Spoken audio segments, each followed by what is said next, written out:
모든 범죄는 기록을 남긴다. 범죄로부터 우리를 지켜주는 또 다른 시선, 히든아이. 진행을 맡은 김성주입니다. 반갑습니다. 아, 반갑습니다. 예. 안녕하세요, 박하선입니다. 예. 반갑습니다. 소유입니다. 우리 듣자 하니까 의외로 뉴스를 그렇게 또 많이 챙겨보시고. 의외로요? 예. 좀 의외였습니다. 아, 정말요? 예, 뉴스 많이 보시나 봐요. 연예면도 보는데 꼭 뉴스면을 챙겨보고요. 예. 세상이 어떻게 돌아가는지 알아야 되니까. 오. 그리고 평소에 범죄 이런 프로그램을 너무 좋아해서 소원을 이뤘어요. 그러게요. 성덕이에요. 우리 소유 씨도 이렇게 사건 사고 관련된 프로그램 좋아하십니까? 너무 좋아하고 정말 그냥 뭐 저의 그 핸드폰 알고리즘이 사건 사고만 떠요. 사건 사고 그런 것들 많이 봐서 이렇게 그런 짤들도 되게 많이 보고 이래가지고 그리고 약간 좀 그런 거 잘 봐요. 네. 저는 강력반 형사라든지 뭐 대통령 경호실, 경찰 특공대 이게 꿈이어서 실제로 준비까지 했었어요. 예, 너무 관심 많고 예, 그랬었는데 이제 뭐 여러 가지 다른 이유로 예, 공부를 많이 해야 되더라고요. 예. 저는 진짜 때려잡을 자신 있는데 이 힘만 갖고 되는 게 아니에요. 예, 기본 수양이 좀 있어야 되더라고요. 그래서 과감하게 접고 오늘 우리 히든아이 보면서 할 얘기 많으시겠어요. 예, 보면서 예, 저도 한 뭐 드릴 말씀이 있을 것 같아요, 많이. 예. 예. 히든아이인 CCTV가 있다면 오픈아이도 있지 않겠습니까? 대한민국을 대표하는 쓰리캅스 세 분을 모셨습니다. 치밀한 범죄 심리학자이자 경찰학의 대부 표창원 범죄과학연구소 소장님 함께합니다. 어서 오십시오. 네, 안녕하세요. 예. 아니 뭐 대부 그러시니까 갑자기 제가 뭐 조폭 대부, 갓파더. 갓파던가 이랬는데 뭐 한국의 셜록 홈즈 역할을 하려고 노력하고 있는 표창원입니다. 반갑습니다. 정말 해결하고 싶다. 그놈 면상 한번 보고 싶다. 잊어서는 안 되고 놓쳐서는 안 되고 정말 잡고 싶다. 범인은 불안과 두려움에서 단 한 발도 벗어나지 못한 삶을 살게 될 겁니다. 자, 그리고 대한민국 최초의 프로파일러이자 경찰 최초 프로파일링 팀을 구축한 분입니다. 권일용 프로파일러 함께합니다. 어서 오십시오. 네, 여러분 반갑습니다. 권일용입니다. 그가 무너진 건 프로파일러란 범죄 심리 분석 전문가 때문이었습니다. 악을 마주대하고 있으면 어떤가 그러는데 저는 같이 밥 먹는 사이 본인 스스로 자수를 하든지 이 사건은 체포될 것이다. 얼굴 좀 보자. 그리고 1000명 이상의 범인을 잡은 강력계의 전설이자 자칭 타칭 범죄 사냥꾼 이대우 형사님 함께합니다. 어서 오십시오. 안녕하십니까. 예. 대기 장소 뭡니까? 그럼 어디서 왔어요? 본인이 옮겼다는데 뭘 엉뚱하게 거짓말 시키고 그래. 보이스피싱 피해 당한 거예요. 우리가 지금 잡은 거고. 지금 끝까지 항고하고 이야기 안 하겠다는 이야기예요? 선거 작전은 내일부터 시작할 겁니다. 야, 이렇게 세 분이 한 자리에서 참 드문 일입니다. 예. 근데 제가 백과사전을 또 뒤지고 왔거든요. 네네. 근데 세 분이 친구분이시더라고요. 나이가 같으세요. 네. 이렇게 친구죠. 동료이자 친구네요. 동료이자 친구고 네. 이렇게 셋이 같은 해에 89년에 똑같이 경찰이 됐어요. 89년 8월 5일에 경찰이 됐어요. 현장에 있던 분들하고 같이 이렇게 방송을 시작을 하는 걸 보니까 네. 감회가 새롭습니다. 그러게요. 현장에 가장 먼저 떠났어요. 예, 4년 하고 93년에 영국 유학을 떠나서 석사 박사학위에 취득을 하고 미국의 ABP라고 프로파일링 협회가 있거든요. 그것은 이제 프로파일링 훈련 과정을 거쳐서 연수를 받으면서 그리고 돌아왔거든요. 해외파시네요. 예, 결이 많이 좀 다르죠. 그렇다고 봐야죠. 예. 글로벌하니까 요즘. 근데 이제 한국의 범죄자들이 영국스럽거나 미국스러운 범죄자가 없어요.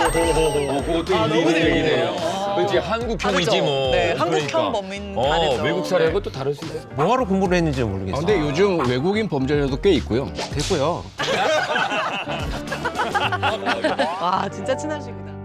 사실상 범인은 근데 다 우리 이대호 형사님이 잡으신 거 아니에요? 그죠? 예. 그렇죠. 저희처럼 현장을 발로 뛰어서 무에서 유를 창조해가지고 잡아놓으면 그걸 가지고 두 사람은 이제 분석을 하는 거죠. 그런 거죠. 그게 그런 아니고, 거죠? 그게 아니고 이게 프로파일을 뭔지 몰라서 그러는데 발로 뛰어서 어디로 갈 건데? 뭐 대한민국 천지에 발로 뛰어서 어디로 갈 건데? 처음에 사이 좋으셨는데 지금 10분 만에 갑자기 지금부터는 그 사회적 약자에 대한 범죄에 대해서 좀 여러분께 소개를 해드리도록 하겠습니다. 10대 여학생이 길에서 50대 남성에게 폭행당하는 장면이 찍혀 있습니다. 예. 남성이 이 10대 여학생을 폭행한 이유는 여학생의 웃음소리가 기분 나빠서였다고 하는데요. 이 CCTV 영상 보시면 아마 많이 분노하지 않으실까 싶습니다. 이 장면을 함께 보시겠습니다. 밤 10시 이제 길가에서 여학생이 통화를 하면서 가다가 50대 남성과 마주치게 됩니다. 예. 그래서 위협도 하죠. 예, 그러더니 갑자기 이제 상황이 종료됐는 줄 알았는데 쇠파이프를 가지고 돌아왔어요. 쇠파이프를 가지고 돌아왔어요. 예. 그리고 여학생을 무차별하게 폭행을 합니다. 그 여학생이 가방을 메고 있었잖아요. 그 가방끈으로 막 목을 조르기까지 합니다. 왜 아무도 없지 옆에? 지나가는 분들은 뭐 걱정은 되지만 무심코 지나가는데 한 분이 마침 지나가던 행인 한 분이 가던 길을 멈추고 당연하지. 이분이 구조를 해줍니다. 아유. 저 남성을 말리고 50대 남성을 말리고 완전 기절했네. 이분이 제지를 하면서 폭행은 멈췄고요. 아니 저건 살인미수 아니에요? 그리고 이제 신고를 받고 경찰에 출동합니다.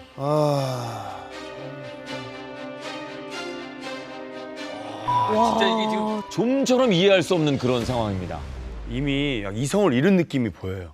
50대 남성이. 왜냐하면 뭐 목을 잡아서 졸라서 막 흔드는 이 행동들도 상대 막 생명이나 이런 걸 생각하지 않고 그냥 막 눈이 돌았다 하잖아요. 그러게요. 그런 것 같아 지금. 약간 뭔가에 화난지 모르겠지만 뭐 아까 말씀하신 웃음소리가 뭐 마음에 안 들었다라고 했는데 웃은 게 진짜 맞는 건지 사실 저희는 여기 소리가 안 들어가니까. 근데 여학생 진술에 따르면 통화를 하던 중에 상대방과 이제 얘기를 하면서 이제 웃은 거예요. 재밌는 얘기를 했었으니까. 옆에서 50대 남성이 듣고 여학생한테 깜짝 놀랬다. 네가 웃어가지고. 길에서 웃지도 못하나요? 그래서 먼저 시비를 겁니다.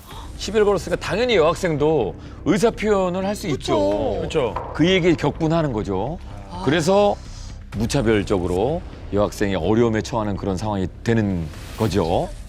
저 남성분은 그냥 강약 약강인 스타일이신 것 같아요. 약간 좀 분노 조절 장애 있는 진짜 마동석 오빠나 오빠가 있었는데도 화가 나야지 그게 분노 장애라는 거죠. 그쵸. 저 앞에서는 분노 조절 잘해. 분노 조절 잘해라고 또 영상이 막 술 아무리 많지라고 해도 하다가 절 보면 에이 하고 딴데 진짜로 그래. 그래요. 이 비겁해, 사람들이 진짜. 많친 것 같은데도 꼭 골라요 자기가. 너무 이거 보면 좀 비열한 것 같아요. 전 너무 끔찍한 게 애들 다 책가방 메고 다니고 저희 아침에 끈이 너무 길어서 조절해주고 왔거든요. 근데 저런 걸로 이렇게 한다는 게 너무 무서워요. 어떻게 가방으로 이렇게 목을 졸라요? 피해자는 아마도 도와달라는 구조 요청을 계속 고함을 치거나 소리를 질렀을 거예요. 그렇기 때문에 누군가 도와주러 오지 못하게 하기 위해서 얼굴 공격이 많았다고 저는 생각을 하거든요. 비명을 못 지르게요. 왜냐하면 다른 범죄에서도 많이 나타나요. 누군가 구조 요청이 오지 못하도록 제압을 하면서 끝까지 가방끈으로 목까지 졸랐다고 하는 것은 굉장히 심각한 어떤 범행으로 이어질 가능성이 높다고 봐야 되겠죠. 소리를 못 지르게 또 목을 졸랐을 수도 있겠네요. 그런 부분들은 우리가 이상동기 범죄라고 하죠. 사실 4개의 어떤 치명적인 조합이 이루어집니다. 이걸 뭐 데들리 칵테일이라고 하거든요.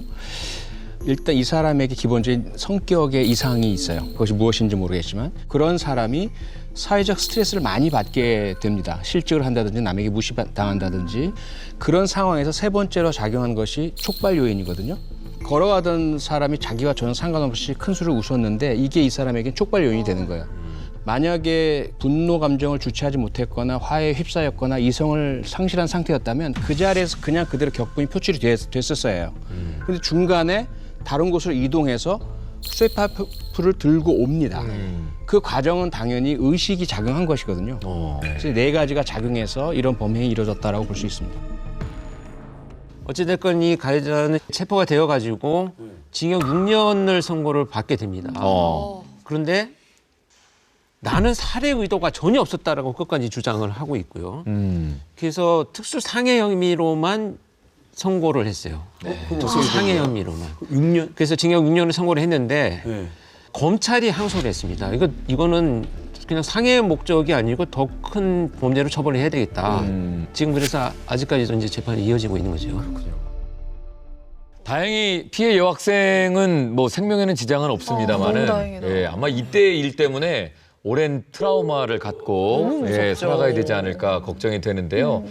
학생의 그런 아픔을 좀 덜어줄 수 있는 방법은 처벌받아야 될 사람은 정당한 처벌을 반드시 받아야 될 거고 그렇게 판결이 되지 않을까 믿습니다. 부디 우리 여학생 좀 잘 이겨냈으면 좋겠고요. 이번에 보실 영상도 역시 사회적 약자에 대한 폭행인데요. 장애가 있는 노인을 무차별하게 폭행하는 아나무인의 범죄자들이 있습니다. CCTV 영상 보시겠습니다. 자, 엘리베이터 안에 있는 CCTV로 잡힌 건데 지금 약간 장애가 있는 노인이 탑니다. 예, 그리고 그 뒤에 한 남성이 따라 들어와요.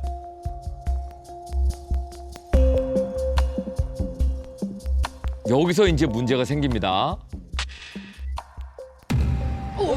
그러면서 갑자기 이제 엘리베이터 문을 걷어차요. 아니 왜? 왜 엘리베이터 섰나요? 그러니까 멈춰서? 승강기가 멈춰섰죠. 이게 그 충격으로 멈췄습니다. 그러니까 이제 노인이 당황하죠.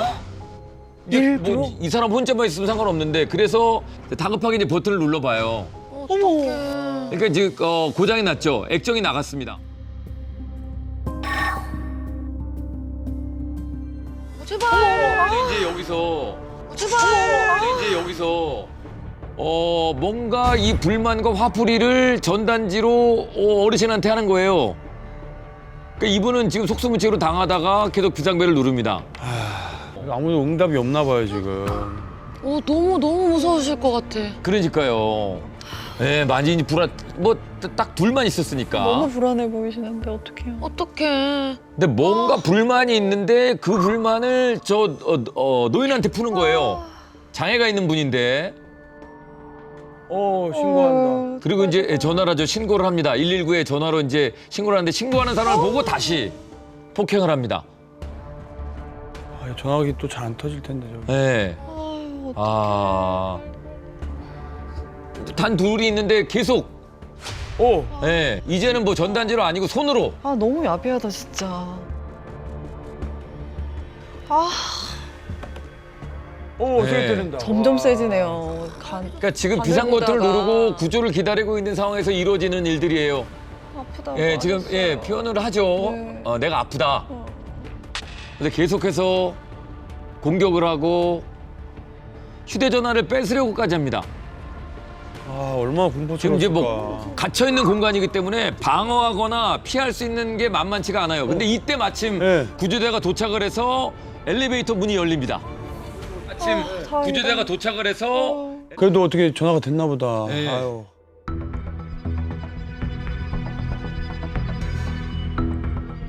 한 합승한 시각이 4시 34분이고 구조된 시간이 5시 2분입니다. 무려 30분 동안 이 장애가 있는 노인이 공포에 떨었는데 이제 구조대를 보자마자 다리가 좀 풀리시는 거예요. 얼마나 무서우셨을까요? 그 옆에 사람 어떻게 하고 있지? 그러니까 뭐 이 안에 있었던 상황을 모르는 이제 구조대는 뭐 이제 두 사람 다 구출을 해야 되니까 이렇게 해서 일단 엘리베이터 안에 있는 사고는 종료가 됐습니다.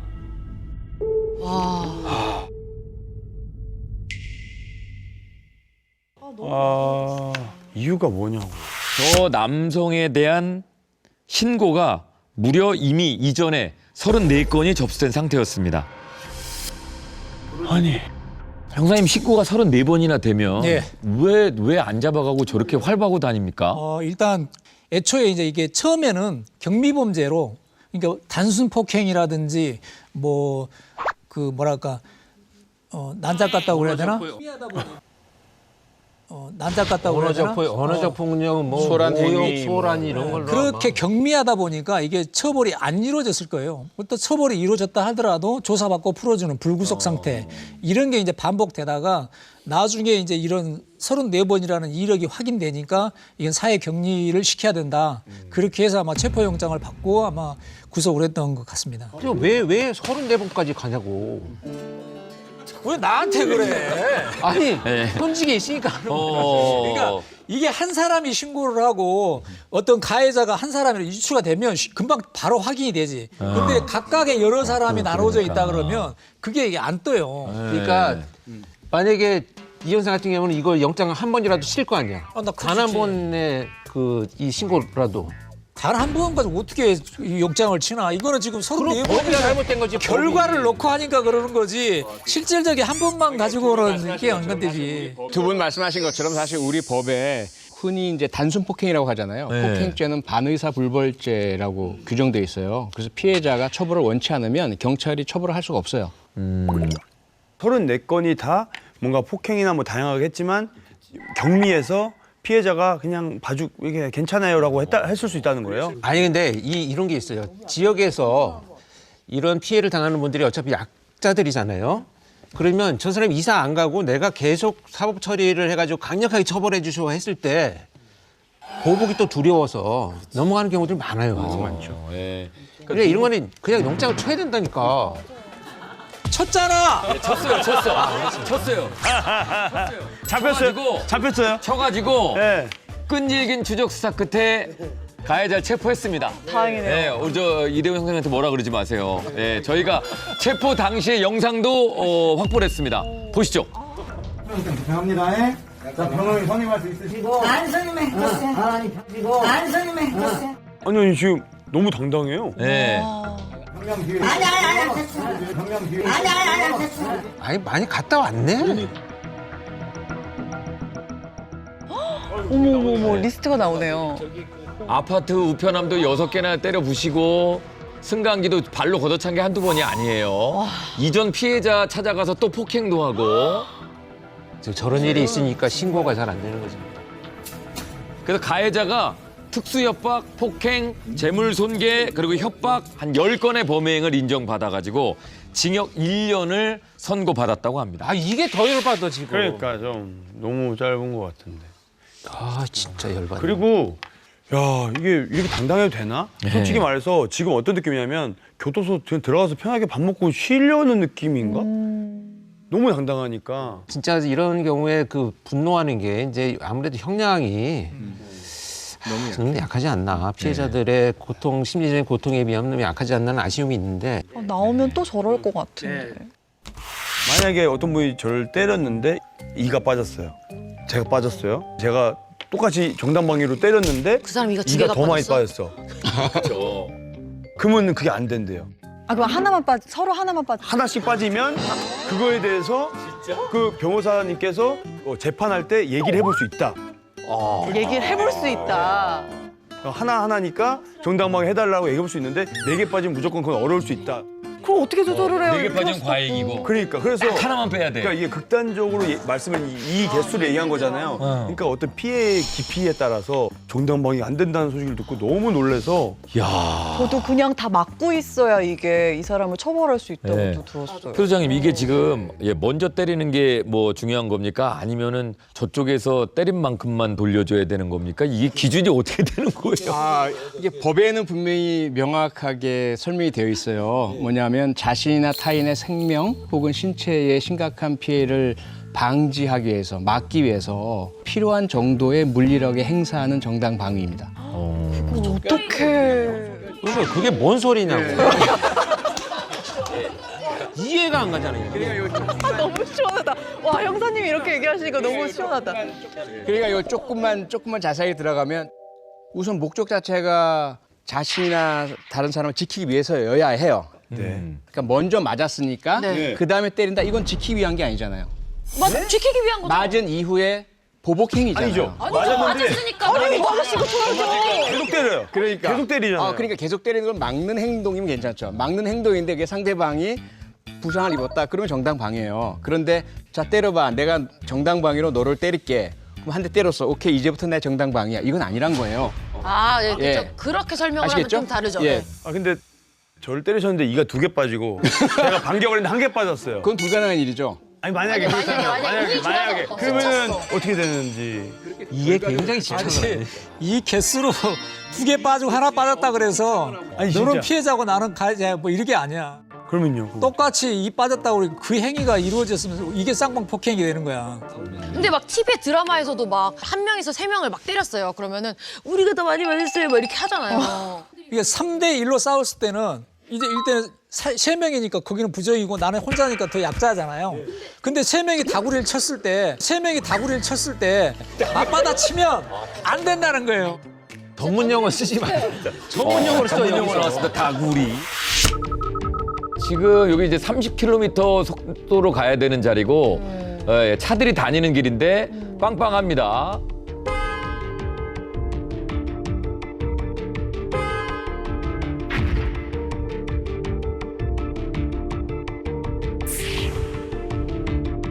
째려봤다고 내린다 바로. 자, 그리고 이제 목을 예, 치죠. 모형자를 밀칩니다. 여기서 이제 싸움이 시작됐어요. 야, 좀 약해 보이니까 바로 내린 거 같은데. 저런 거 되게 많이 겪잖아요.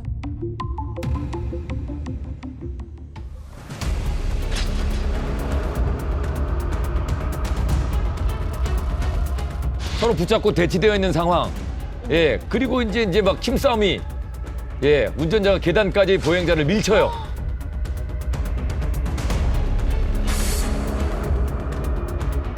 이제 뒤에 운전자가 이제 말리기는 하는데. 아유 말리다. 네. 자, 이렇게 해서 마무리가 되긴 했습니다. 네. 여기서 질문 드립니다. 운전자와 보행자 가운데 누가 가해자고 누가 피해자일까요?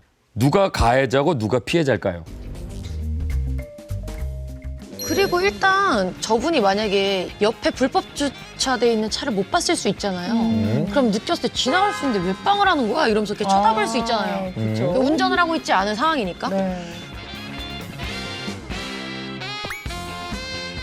그럼 그 지나가야지 어떡해. 이 상황을 좀 정확하게 알겠는데요? 그냥 일단 이 친구가 길 가운데 걸어다니면 안 되죠. 맞지. 예. 그건 맞지. 근데 뭐 골목이고 하니까 그냥 편안하게 뭐 약간 의식하지 않을 수도 있고. 안 들렸을 수도 있고. 예, 차가 잘 안 달릴 수도 있고. 그런데 그 소리가 기분 나쁘고 째려봤고 그 운전자가 배려가 있으면 빵도 살짝 빵 이렇게 하거든요. 빵 이렇게 하거든요. 근데 딱 봐도 빵 이게 있어요. 기분 나쁜 빵이 이게 있어요. 빵 소리가 어느 정도냐에 따라서도 또 달라질 그렇죠. 수 있어요. 왜냐면 바로 앞이에요. 그럼 바로 돼 있으면 빵 이러면 놀래고 좀 기분이 안 좋을 수 있어요. 이게 근데 앞 조절이 안 돼서 그냥 빵 할 때도 있어요. 이 사건은 어떻게 진행이 됐습니까?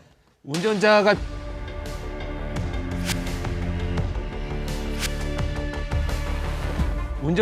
피해자. 운전자가 피해자. 왜? 행인이 피의자로 수사가 진행된 사건이었습니다. 왜요? 왜? 뭘 했다고? 자, 정황이 이렇습니다. 보행자가 운전자를 고소를 했는데 운전자는 상해죄 100만 원 약식 선고를 받게 됩니다. 네. 예.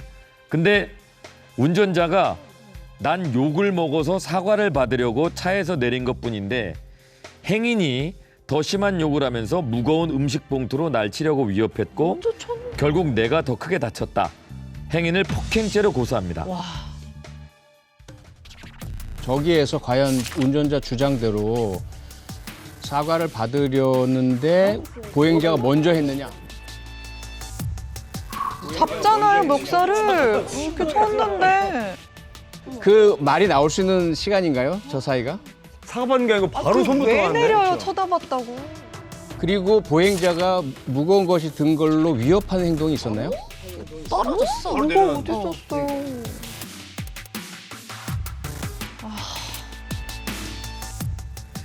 재판 결과가 너무 궁금한데요? 판결은 이랬습니다. 행인이 욕을 했다는 이유로 지나가다 말고 차에서 내려서 행인을 밀치며 멱살을 잡는 등 운전자가 먼저 위협력을 행사했다. 네. 네. 근데 행인도 50만 원의 약식 선고를 같이 받았습니다. 둘 다 행인도? 받았다 그지? 둘 다. 왜요? 행인도? 왜요? 결국은 쌍방 폭행. 쌍방인데 이제 결국 이제 억울하잖아요. 그래서 이제 항소를 했습니다.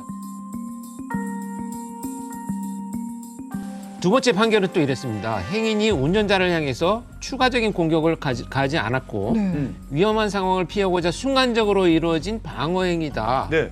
결국 뭐냐면 그 앞에 판결을 뒤집고 결국은 무죄가 정당방위를 인정이 됐다라는 거죠. 에이, 기분 나빠 이러고 그냥 서로 지나가면 될 일인데. 생각해 보면 이 판결을 봤을 때 50만 원, 100만 원 가지고 서로 막 그 통화하고 재판하고 이 일이 더 귀찮아. 아마 둘 다 후회할 거예요. 넘기는 게 나아요. 맞아요. 모두의 즐거움 MBC EVERYONE